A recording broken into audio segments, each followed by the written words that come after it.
Hello दोस्तों, मैं हूं एमडी सर और आपका स्वागत करता हूं आपके अपने यूट्यूब चैनल इम्पोर्टेंट स्टडी 07 में। आज मैं आपको बताने वाला हूं बलवन के बारे में। बलवन एक इतिहास का वो हिस्सा है जो कि बहुत ही ज्यादा इम्पोर्टेंट टॉपिक के रूप में माना जाता है। आज हम आपको वो चीजें बताने वाले हैं बलवन के बारे में जो कि आपने शायद नहीं देखा होगा, नहीं सुना होगा। आज मैं आपको वो बातें बताने वाला हूं बलवन के बारे में। बलवन से एग्जाम में बहुत सारे क्वेश्चन आते हैं। तो बलवन क्यों आया, कैसे आया और ये सुल्तान कब बना, यहां तक कि हम सारी कहानी जानेंगे इस वीडियो के माध्यम से। और आपको मैं ये बता देना चाहता हूं कि अगर आप इससे पहले वाला वीडियो नहीं देखे हैं तो आप उसको देख लीजिए। आप देखेंगे तभी ये आपको समझ में आएगा बलवन, क्योंकि बलवन जो है ये बलवन थोड़ी सी रिलेटेड है उस वीडियो में।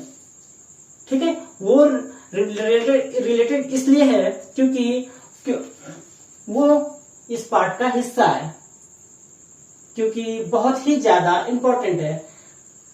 और आपको मैं ये बता देना चाहता हूं क्योंकि इससे बहुत सारे एग्जाम में क्वेश्चन आते हैं। क्या है, बहुत सारे क्वेश्चन आते हैं। तो चलिए लेट नहीं करते हैं, इसके बारे में हम जानने की कोशिश करते हैं। मैं आपको समझाने की भी कोशिश करता हूं। आपने नाम सुना है सुल्तान नासरुद्दीन महमूद के बारे में, जो कि 1246 से लेके 1265 तक का क्या रहता है, सुल्तान रहता है।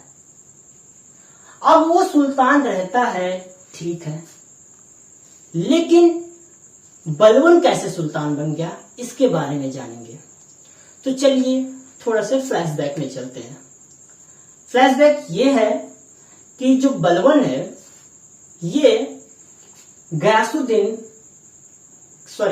बोल रहा हूं मैं, नासरुद्दीन महमूद, क्या है, नासरुद्दीन महमूद का, ये नासरुद्दीन महमूद इसका दामाद रहता है। आप पूछेंगे दामाद कैसे रहता है, तो चलिए मैं फिर से फ्लैशबैक के बारे में बताता हूं। तो फ्लैशबैक कहता है आपसे कि जो बलवन आखिर नासरुद्दीन का क्या लगता है, तो ये ससुर लगता है, ये तो ठीक है, लेकिन कैसे ससुर बना यहां तक की कहानी जानिए। सुल्तान ये बलवन ससुर बनने की कहानी में ये क्या कहता है, जब इसको इल्तुतमिश ने खरीदा था। आप बोलेंगे कि बलवन को इल्तुतमिश ने खरीदा था। इल्तुतमिश तो बहुत पुरानी, मतलब लगभग बहुत पीछे की बात है, काफी टाइम हो गया इल्तुतमिश के बारे में। लेकिन ये इल्तुतमिश बलवन को क्यों खरीदा और कैसे खरीदा, तो चलिए जान लेते हैं उसको भी। तो देखिए, कहानी को मैं आपको बताऊंगा, अब उसको कहानी को समझिएगा तब आपको रिलेटेड ये चीजें समझ में आएगी। ठीक है, चलते हैं हम इल्तुतमिश के बारे में। तो देखिए ये जो लाइन लिखा है, ख्वाजा जमालुद्दीन ये बलवन को खरीदता है और बलवन को बेच देता है, इल्तुतमिश को बेच देता है। कौन बेचता है, ख्वाजा जमालुद्दीन। लेकिन फिर से चलते हैं और पीछे, इससे भी और पीछे, क्योंकि मैं गहराइयों में पढ़ाता हूं। क्या है, मेरा काम है थोड़ी सी गहराइयों में पढ़ाना, क्योंकि गहराइयों में अगर पढ़े रहेंगे तभी आपको एग्जाम में चीजें समझ में आएगी, क्वेश्चन समझ में आएगा। क्योंकि एक एक पॉइंट जो होता है ना, आज का एग्जाम टफ कैसे हो गया, क्योंकि वो इतनी गहराइयों से पूछने लगा है क्वेश्चन, इसलिए हमें बहुत टफ लगने लगा है। तो देखिए, जो बलवन क्या रहता है, बलवन को इसके भाई जो लोग रहते हैं उसको बलवन को बगदाद के बाजार में बेच देते हैं बलवन को। तो जब बलवन को बगदाद के बाजार में बेच दिया जाता है तो बलवन को सबसे पहले खरीदने वाला कौन रहता है, ये ख्वाजा जमालुद्दीन रहता है। तो जब ख्वाजा जमालुद्दीन बलवन को खरीद लेता है तो ये आता है दिल्ली। जब ये दिल्ली आता है तो दिल्ली के दास मार्केट में बेचता है। दास मार्केट का मतलब आप समझ लीजिए, जहां पे गाय भैंस, एक तौर पे समझिए कि मेला लगता था।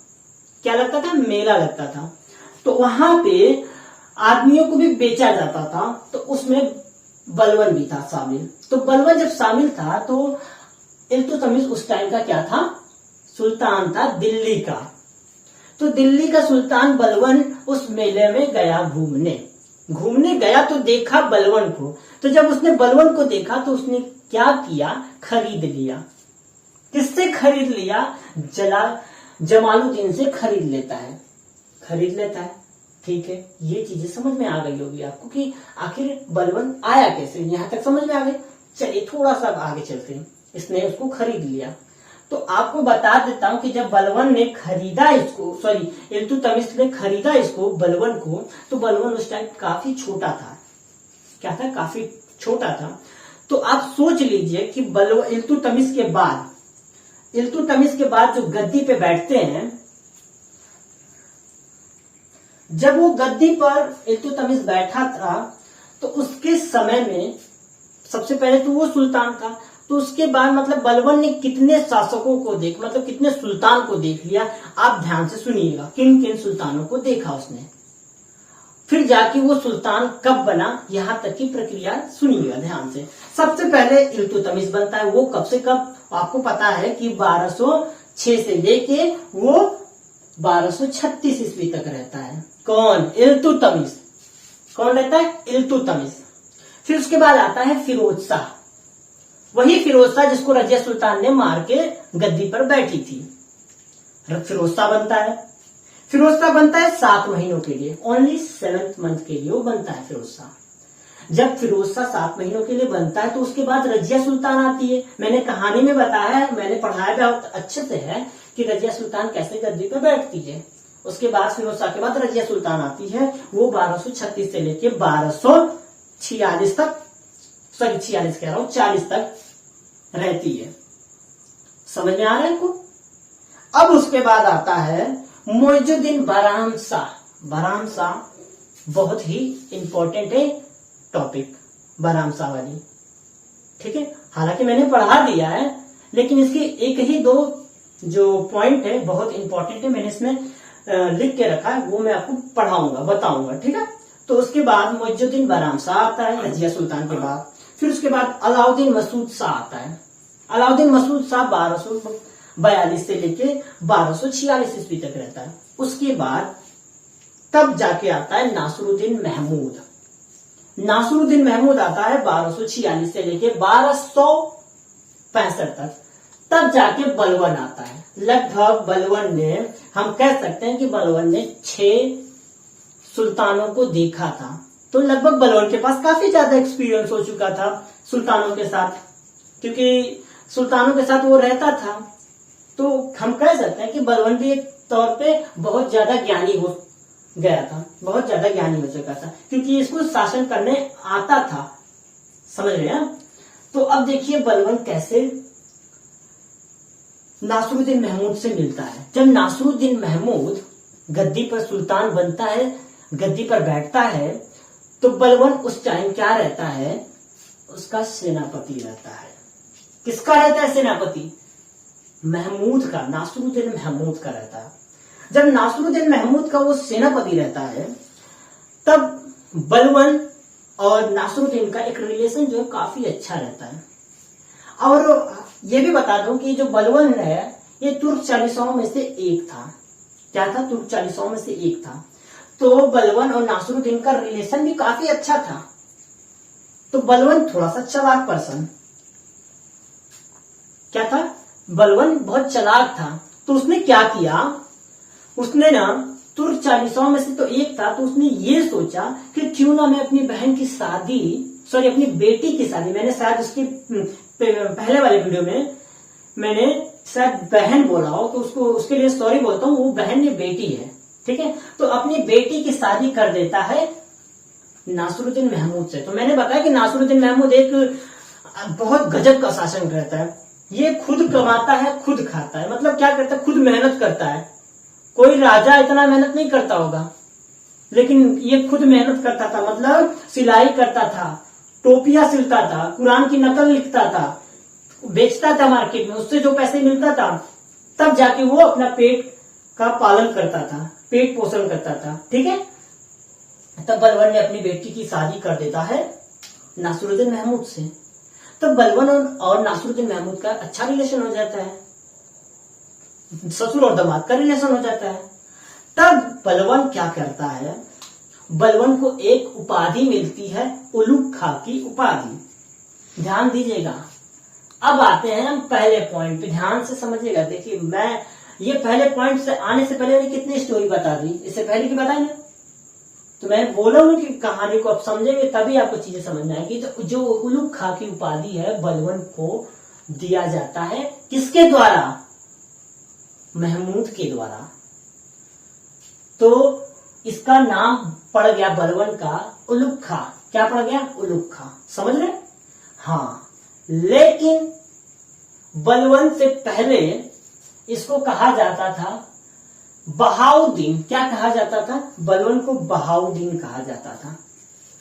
ये दूसरा नाम हो चुका। लेकिन तीसरा नाम क्या कहता है आपसे, तीसरा नाम कहता है गयासुद्दीन बलबन। ये गयासुद्दीन बलबन नाम कैसे पड़ा, समझिएगा। गयासुद्दीन नाम कैसे पड़ा, तो मैंने बताया कि बलबन ने शादी करा दिया अपनी बेटी का महमूद से, तो अच्छा रिलेशन हो गया। तो तुर्क चालीसाओं, जो तुर्क चालीसाओं में से एक था बलबन, तो क्या हुआ कि तुर्क चालीसाओं ने महमूद को चढ़ा बढ़ा दिया। क्या बोल दिया, चढ़ा बढ़ा दिया कि अरे भाई वो जो बलबन है अच्छा नहीं है, मतलब काफी ज्यादा चढ़ा देते थे। तो जब उसने चढ़ा दिया, तुर्क चालीसाओं ने चढ़ा दिया, तब बलबन को भेज दिया जाता है हांसी, ट्रांसफर कर दिया जाता है और उलूग खां की पद से हटा दिया जाता है।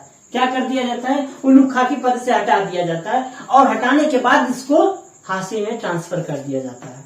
जब ये हांसी जाता है तो वहां पे छोटे छोटे राज्यों के छोटे छोटे प्रांतों से मिलके वहां का राज्य चेक करता है, मतलब सुल्तान लगभग बनता है, मतलब एक शक्ति, ज्यादा बोल सकते हैं शक्ति बनाता है, शक्ति स्थापित करता है।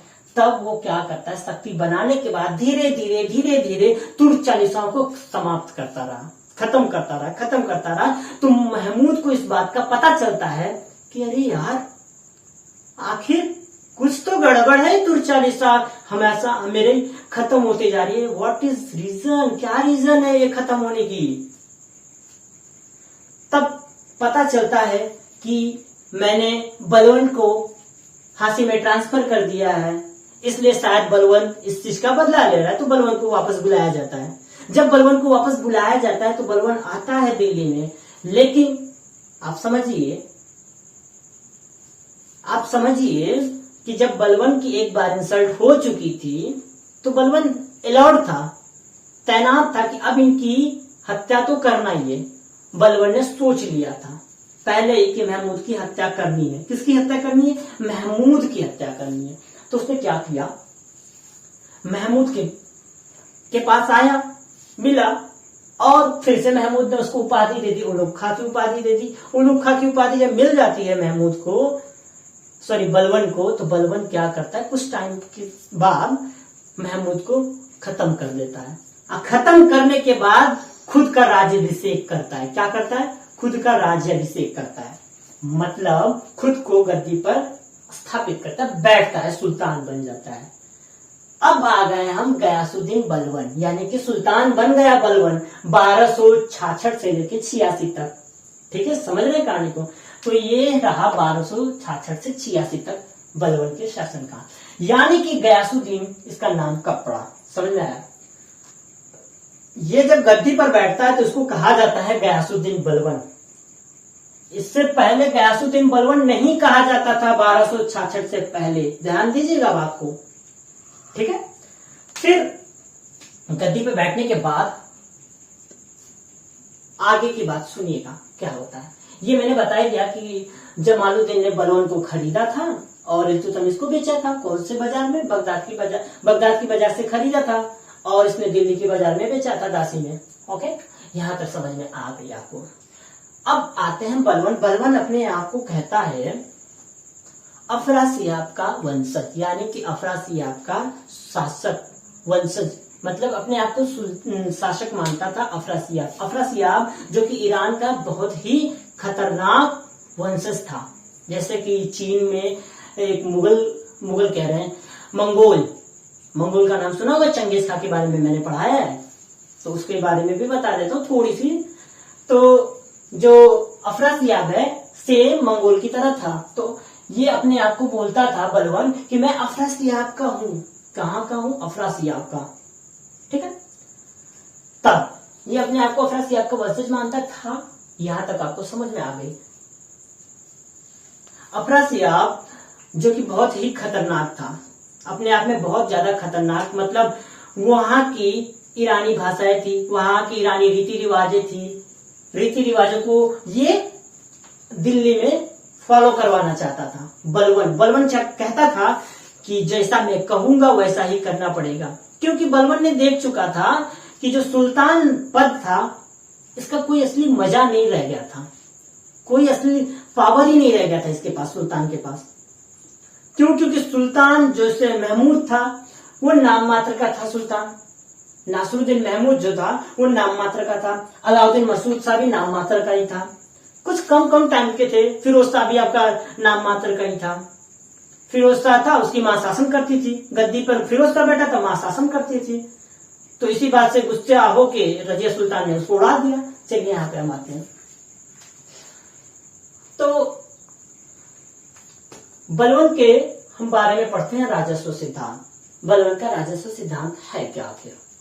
बलवन का राजस्व सिद्धांत कहता है नियाबत खुदाई, मतलब बलवन अपने आप को बोलता है कि मैं ईश्वर का नियाबत, मतलब एक नियाबत खुदाई एक उपाधि है, और बलवन बोलता है कि मैं खुदा का परछाई हूं। खुदा ने मुझे एक काम के लिए भेजा है जो कि मैं खुदा का परछाई हूं, और जैसा मैं कहता हूं वैसा आपको करना पड़ेगा। आपको का मतलब होता है दिल्ली की जनता से कह रहा है। कौन कह रहा है? बलवन कह रहा है कि जैसा मैं आपसे कहूंगा आपको वैसा ही करना पड़ेगा। कौन बोल रहा है? बलवन बोल रहा है। बातें समझ में आ रही होगी आपको, उम्मीद है मुझे। तब कहता है बलवन कि अगर आप मेरी बातों को नहीं सुनेंगे, नहीं समझेंगे, तब मैं आपको दंड दूंगा। ये खुदा ने कहा है, समझिए। फिर आता है सुल्तान की शक्ति। ये नियाबत खुदाई नेक्स्ट पहली होगी। दूसरा सुल्तान की शक्ति। मैंने भी बताया कि सुल्तान की शक्ति कोई काम नाम की थी नहीं। तो बलवन चाहता था कि अब जो ये सुल्तान है इसको पावरफुल बनाया जाए, क्योंकि इससे लोग डरे। ये चाहता था, बलवन चाहता था कि इससे लोग डरे।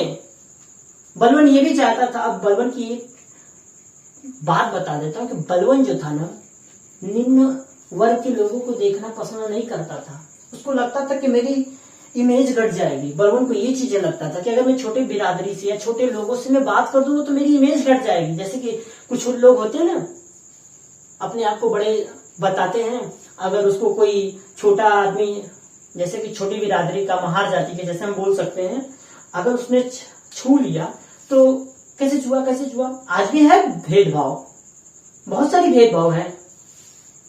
आप जय भीम करके मूवी है, उसको देखिएगा, आपको समझ में आएगा कि कितनी भेदभाव है। मूवी भी वो देखनी बहुत जरूरी है आज के टाइम पे, क्योंकि मूवी एक ऐसी चीजें हैं, हमें बताते हैं कि आज की दुनिया में हो क्या रहा है। तो हमें मूवी देखना चाहिए, वैसी मूवी जिससे हमें मोटिवेशनल मिले, उससे मुझे सीख मिले, ऐसी मूवी देखनी चाहिए। अब मिर्जापुर देखने से क्या मिलेगा मुझे? मुन्ना भैया, गुड्डू भैया, यही तो मिलेगा। तो मिर्जापुर देखने से कुछ तो मिला नहीं मुझे, मिला नहीं, लेकिन गाली सीख गए लोग। तो वो ना देखिए, बल्कि आप एक हिस्टोरिकल मूवी देखिए जिससे आपको कुछ सीख मिले। तो जय भीम करके देखिएगा। और एक और मूवी है जिसका नाम शूद्र करके, हाँ, शूद्र जाति करके ऐसी है, वो भी बहुत जबरदस्त मूवी, मैंने देखा था, गजब की मूवी थी, वो भी बहुत बेहतरीन मूवी है। तो देखिए आप लोग, मूवी भी देखना बहुत जरूरी है। तो हम अब आते हैं यहाँ पे। तो सुल्तान की शक्ति होगी। ये सुल्तान की शक्ति को स्थापित करना चाहता था। ये बोलता था कि अब सुल्तान रहेगा। पहले सुल्तान नहीं हुआ करते थे, नाम मात्र की रहते थे, नाम मात्र के। ठीक है, ये हुआ। निरंकुश शासक बनना चाहता था। ये निरंकुश, निरंकुश का मतलब निडर। आओ कोई आए या पीट उठ के, ये निरंकुश होता है, मतलब ना डरे, जो बोले वो हो, ऐसा ऐसा चाहता था बलवान। ठीक है, समझ रहे। लेकिन एक और पॉइंट है, ये पॉइंट बहुत इंपॉर्टेंट है, इसको ध्यान दीजिएगा। सजदा पैबोस। अच्छा, सजदा पैबोस क्या होता है? सजदा का मतलब होता है कि अगर हम कभी भी, जैसे एक मुसलमान है, मान लीजिए मुसलमान, तो मुसलमान क्या करता है? नमाज पढ़ते टाइम सजदा करता है, सर को झुकाता है अल्लाह पाक के सामने। अल्लाह मस्जिद में जाके वो सर को झुकाता है। तो ये चाहता था बलवान कि मेरे दरबार में अगर कोई आए, मेरे दरबार में अगर कोई आए तो वो सबसे पहले झुक के बात करे, सबसे पहले मेरे पैरों के सामने गिरे, सजदा करे, अस्सलाम वालेकुम, नमस्ते, प्रणाम, ये क्या है, ये करे, ये ऐसा ये चाहता था। पैबोस का मतलब क्या होता था? आए, पैरों पे गिरे, नमस्ते, नमस्ते भैया, ऐसे करें, पैरों को छुए। होता है ना, कभी कभी हम किसी मंदिर पे जाते हैं, या कभी पीके मूवी में दिखाया गया है कि जब एग्जाम होता है, जब बच्चे जब डरे होते हैं तो एग्जाम होता है, तो वो क्या करते हैं लोग, तो कोई पैर पड़ एकदम जमीन पे लौट जाता है भगवान के सामने, एकदम ऐसे करके लेट जाता है, तो वो पैबोस होगा। तो ये भी कहना, इसका बलवान का कहना था कि मेरे सामने जो भी आए मेरे पैरों तक गिरे, मुझसे बोले, मेरे पैरों को छुए, वो चाहता था। लेकिन ध्यान दीजिएगा, वो ही छुए, निम्न वर्ग के लोग नहीं, ये बड़े लोग ही छूते हैं, ये चाहता था वो बलवान। समझ में आ रही होगी आपको बातें? ठीक है, ये चीजें रही, आपको समझ में आ गई। ये रही वसावाली के महत्व पर बल। फिर दरबार के निश्चित नियम।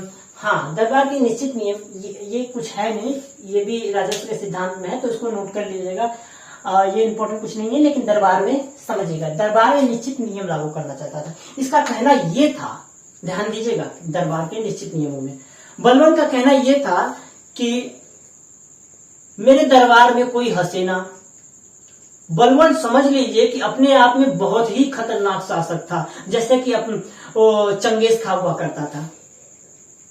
चंगेज खा जब हुआ करता था, 1221 की बात बता रहा हूं, चंगेज खा की, जब चंगेज खा चलता था, जिस गांव से गुजरता था गांव साफ हो जाता था। चंगेज खा इतना खतरनाक था कि वो ये नियम निकाल दिया था कि जो जितना सर कलम करेगा उसको उतनी प्राइज दिया जाएगा। तो समझ लीजिए कि जिस गांव से गुजरते थे पूरी गांव साफ हो जाती थी। यहां तक कि इतना गंदा काम कर देता था, जो औरत प्रेग्नेंट हुआ करती थी, गर्भवती हुआ करती थी, उसके पेट को चीर के बच्चे को निकाल के उसका सर कलम कर देता था चंगेज खान। सोच लीजिए इतना खतरनाक रहा होगा। हम इल्तुतमिश के शुक्रगुजार हैं कि चंगेज खान भारत नहीं आया।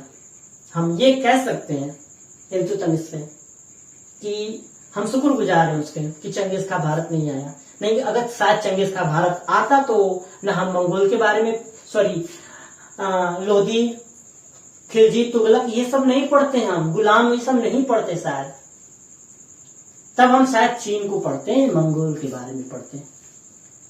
चलिए, वो बात की बात है। तो ये इसने निश्चित नियम निकाला। इसने कहा कि मेरे दरबार में कोई हंसे ना, क्योंकि इसको ये लगता था कि अगर कोई हंस रहा है तो इसको ये लगता था कि मेरे ऊपर कोई हंस रहा है, तो इसने हंसने पे भी रोक लगा दिया था। दरबार में कोई हंसता नहीं था, अगर जो भी हंसता था फिजूल का हंसता था, उसका सर कलम करवा देता था। इतना खतरनाक था, ये भी कह सकते हैं। ठीक है, अब हम अगले पॉइंट पे आते हैं। ये नियम निकाला, और देख लीजिए, और थोड़ी सी बातें और मैं बता देता हूं कि बलवान इससे कोई आम आदमी मिल नहीं पाता था। एक बार की बात है कि दिल्ली में कोतवाल हुआ करते थे। दिल्ली में कोतवाल हुआ करते थे। एक कोतवाल काफी ज्यादा अमीर रईस था, बहुत ज्यादा रईस था। तो बलवन के एक सिपाही से बोलता है कि जाओ तुम बलवन से बोलो, मैं उससे मिलना चाहता हूं, वो जितना पैसा लेगा मैं उसको देना चाहता हूं, मैं दे दूंगा, वो मुझसे मिल ले। कौन बोलता है? कोतवाल बोलता है। तब बलवन कहता है उस शख्स से जो आता है बलवन से कहने, कहता है आज तो आ गए, लेकिन दोबारा ये खबर लेके आना मत, क्योंकि मैं खुदा की परछाई हूं, मुझसे कोई नहीं मिल सकता, आम लोग तो बिल्कुल ही नहीं मिल सकते मुझसे। इसने ये बोला था। उसको बोल दो कि वो मैं उससे नहीं मिलना चाहता हूं। तो वो जल्दी किसी से मिलता भी नहीं था। समझ रहे कहानी को? ठीक है, तो ये चीज आपको यहां तक तो समझ में आ गई होगी, उम्मीद है मुझे। फिर एक आता है पद, नायब का पद। ये नायब का पद क्या होता है? बहुत ही महत्वपूर्ण टॉपिक है, बहुत ही महत्वपूर्ण पद है नायब का पद। अब आपसे एग्जाम में पूछ सकता है कि सर्वप्रथम नायब का पद किसने गठन किया था? तो नायब का पद को गठन किया था बैराम शाह। यही बैराम शाह जो कि 1240 से 1242 तक रहता है, शासक, सुल्तान बनता है। किसके बाद बनता है? सुल्तान रजिया सुल्तान के बाद बनता है। समझ रहे हैं? रजिया सुल्तान वही जो गुजर जाती है रास्ते में ही, उसको मार देते हैं सब। तो आपसे एग्जाम में पूछ सकता है कि नायब के पद का गठन किसने किया था? तो बैराम शाह ने। ये चीजें समझ में आई। और आपसे ये भी पूछ सकता है कि सर्वप्रथम इस पद पे किसको नियुक्त किया गया था? एर्तुगरुल को नियुक्त किया गया था। ये मैंने सर्कल पहले से बना दिया क्योंकि इंपॉर्टेंट है। समझ में आ रहा है? एर्तुगरुल को क्या किया था? इसने सबसे पहले इस पद पे रखा था। तो इसी सिलसिले को जारी रखा किसने? बलवन ने जारी रखा। समझ रहे? बलवन ने इस सिलसिले को जारी रखा। बलवन ने भी एक नायब का पद को गठन किया। ठीक है, अब यहाँ पे आते हैं बलवन के लॉ एवं रक्त की नीति। राजस्व के सिद्धांत में लॉ एवं रक्त की नीति कहती है कि बलवन अपने आप को बहुत खतरनाक, बलवन मतलब कि खतरनाक पावरफुल पर्सन मानता था। मतलब वो किसी को भी मार देता था, उसके खिलाफ जो भी कुछ बोले उसको उड़ा देता था लौ रक्त की नीति में खिलाफ। यही चीज है लौ रक्त की नीति में, इसका जो भी विरोध करे उड़ा देता था। समझ रहे? अब अगली पॉइंट आके कहती है कि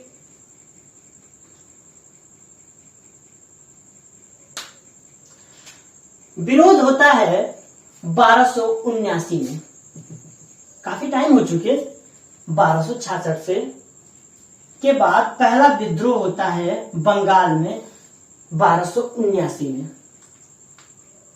रीजन क्या है कि बंगाल का विद्रोह होता है? रीजन ये है कि जब बंगाल के शासक तुगरिल खां 1279 में क्या करते हैं? ये अपने आप को कहते हैं कि मैं स्वतंत्र हूं। ये अपने आप को क्या कहते हैं कि मैं स्वतंत्र हूं, मैं आजाद हो चुका हूं। तो भाई आजाद होने का मतलब ये होता है कि वहां पे किसी का शासन ना हो, वो स्वतंत्र है, वो जो कुछ भी करे उस पर किसी का दबाव ना हो, कुछ भी करे किसी का दबाव ना हो।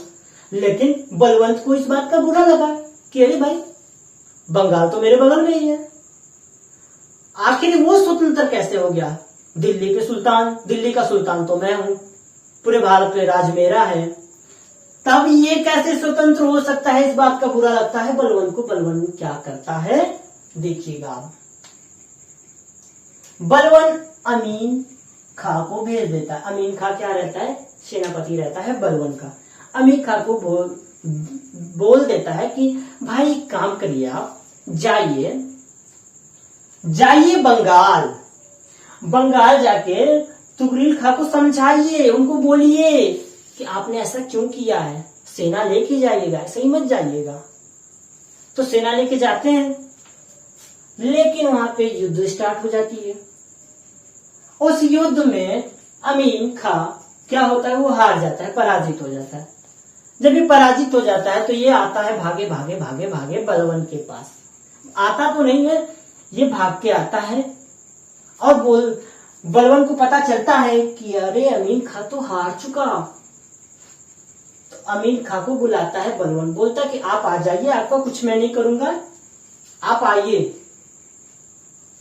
तो बलवन खां के पास अमीन खां पहुंचा। अमीन खां जब पहुंचा तब क्या हुआ, अमीन खां को बलवन ने मरवा दिया। बलवन ने कहा कि ऐसे शख्स की मुझे बिल्कुल जरूरत नहीं है जो कि पराजित हो गया हो।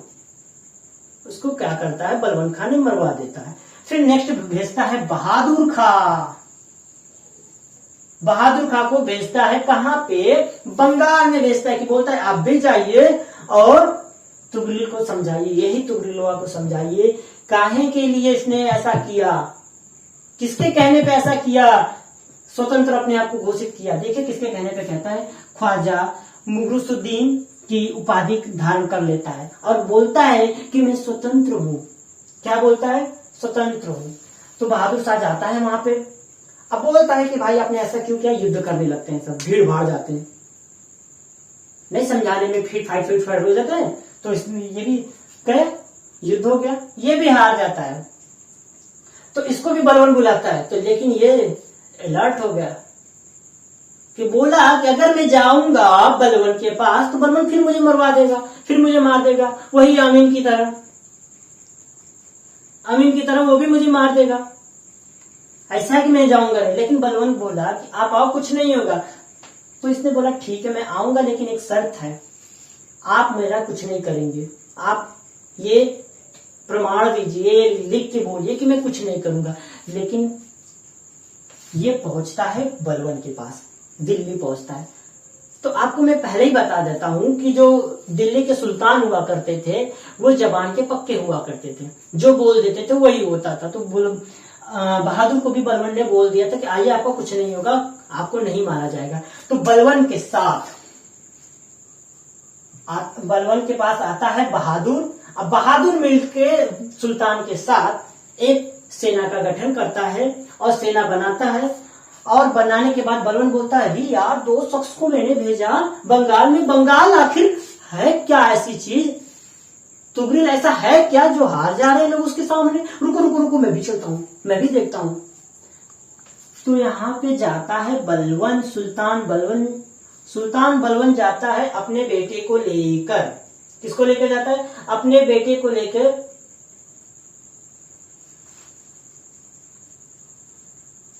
हाँ, अपने बेटे को लेकर जाता है, बुगरा खां को। कौन है, इसका बेटा बुगरा खां है।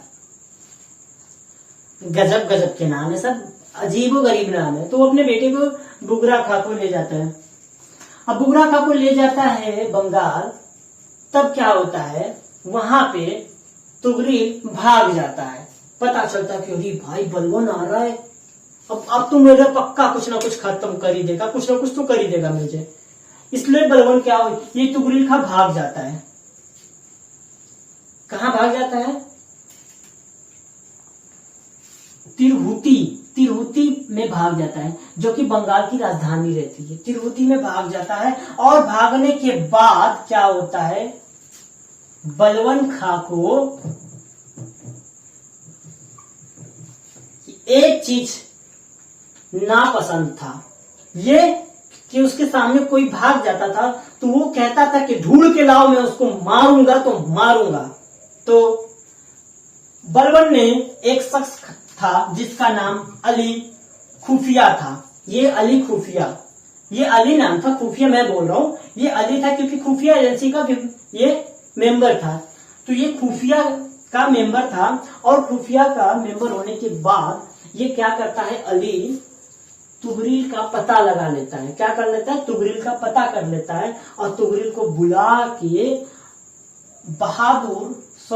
बलवन और बुगरा खां मिलकर मार देते हैं। क्या कर देते हैं, मिलकर मार देते हैं। अब मारने के बाद वहां पे बुगरा खां को बंगाल का गद्दी दे देता है, गद्दी दे देता है, बोलता है लो भाई अब तुम संभालो गद्दी को। ठीक है, यहां तक आपको समझ में आई होगी, उम्मीद है मुझे। अब इसके आगे वाली पॉइंट को समझते हैं।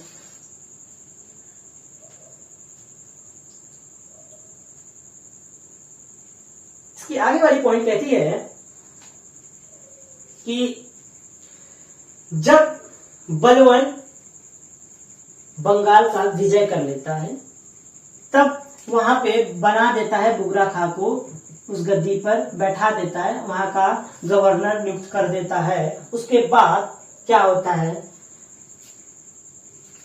मंगोलों का आक्रमण होने लगता है। मंगोलों का काफी ज्यादा ही आक्रमण हो रहा था, उससे परेशान था बलवन। बलवन इतना ज्यादा शक्तिशाली था, लोगों का कहना है कि अगर बलवन इतना शक्तिशाली था तो क्यों नहीं अपने राज्य का विस्तार किया, जैसे चंगेज खां करता रहा। तो इसने ऐसा क्यों नहीं किया, क्यों नहीं किया, इसका रीजन है क्योंकि ये परेशान था। किससे? मंगोलों से परेशान था, क्योंकि मंगोल हमेशा आक्रमण करते थे, युद्ध करते रहते थे। तो जब मंगोलों का आक्रमण होता रहता था, ये बहुत परेशान था, ये बहुत ज्यादा परेशान था। सेनाओं का बहुत ज्यादा जमावड़ा लाता था, सेनाओं की भर्तियां करती थी, और जब सेनाओं की भर्तियां करती थी तो पैसे खर्चे होते थे, सेनाओं को वेतन देना भी रहता होता था उस टाइम, तो सेनाओं को वेतन भी देना होता था। तब ये अपने राज्य का इसलिए विस्तार नहीं कर पाता है, क्योंकि वो अपने राज्य को बचाने के चक्कर में रहता था। तो वहां की जो मंगोल का आक्रमण होता रहता है, उससे काफी ज्यादा ये परेशान रहता है। तो एक मंगोल का आक्रमण काफी ज्यादा खतरनाक रहता है, जिसका हम बोल सकते हैं बर्नी ने मंगोलों के आक्रमण के बारे में लिखा है। ये बुक है बर्नी के बारे, बर्नी कहता है, बर्नी ने अपने बुक में लिखा है कि मंगोलों का आक्रमण जब होता है तो इसका बंगाली बलवन का एक बेटा रहता है, शहजाद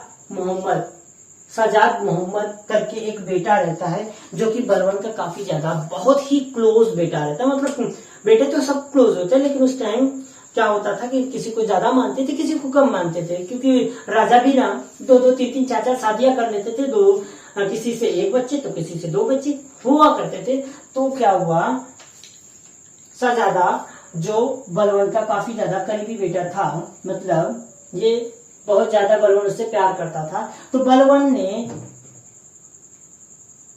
अपने बेटे को खो दिया मंगोलों के आक्रमण में। मंगोलों ने जब आक्रमण किया था, मंगोल हमेशा परेशान करते थे, मारते पीटते थे, हमेशा युद्ध करते थे, तो उसमें अपने बेटे को खो दिया। तो बलवन इस बात से बहुत ज्यादा नाराज रहता था, बहुत ज्यादा दुख में रहता था, चिंता में रहता था। इसलिए कुछ इतिहासकारों का कहना है कि बलवन बीमारी के कारण वो मर गया। क्या हुआ? मर गया। यहां तक आपको चीजें समझ में आ गई होगी। अब बलवन के बाद जो गद्दी पे बैठता है, कैकुबाद होता है, फिर क्यूमर्स होता है। ये क्यूमर्स के बाद जो आपके आएंगे खिलजी वन, जलालुद्दीन खिलजी, फिर उसके बाद अलाउद्दीन खिलजी, ये करके आएंगे आपके आगे अगले वीडियो में लेते रहेंगे। उम्मीद है कि आपको ये चीजें समझ में आई होगी, और इससे एग्जाम में बहुत सारे क्वेश्चन भी पूछ सकते हैं। ठीक है, आपसे एग्जाम में ये भी पूछ सकता है कि बंगाल का शासक कौन था। आपसे एग्जाम में ये भी पूछ सकता है कि नायब का पद किसने गठन किया था। ये चीजें रही। राजत्व के सिद्धांत में क्या क्या चीजें थी, आपसे ये भी एग्जाम में पूछ सकता है। बहुत सारी चीजें हैं कि आपसे एग्जाम में पूछ सकता है। ठीक है, तो उम्मीद है आपको ये चीजें समझ में आई होगी, और आपसे मैं एक ही विनती करूंगा कि मेरी वीडियो अगर आपको समझ में आई तो उसको लाइक करिएगा और शेयर करिएगा। ठीक है, और मेरे वीडियो को जो भी जितना शेयर करेगा मेरे लिए उतना ही बेनिफिट रहेगा। तो आप ज्यादा से ज्यादा लोगों के बीच में शेयर करिए। और इसके बाद में आपको कैकुबाद के बारे में पढ़ाने वाला हूँ, उसके बाद खिलजी वंश आएगा। ये सबसे समझिए कि गुलाम वंश का लास्ट ही है, जो कि काफी टाइम तक शासक करता है। गुलाम वंश का लास्ट वंशज रहता है। ठीक है, और समझ में आ गई होगी। और मिलते हैं अगले वीडियो में, तब तक के लिए नमस्कार।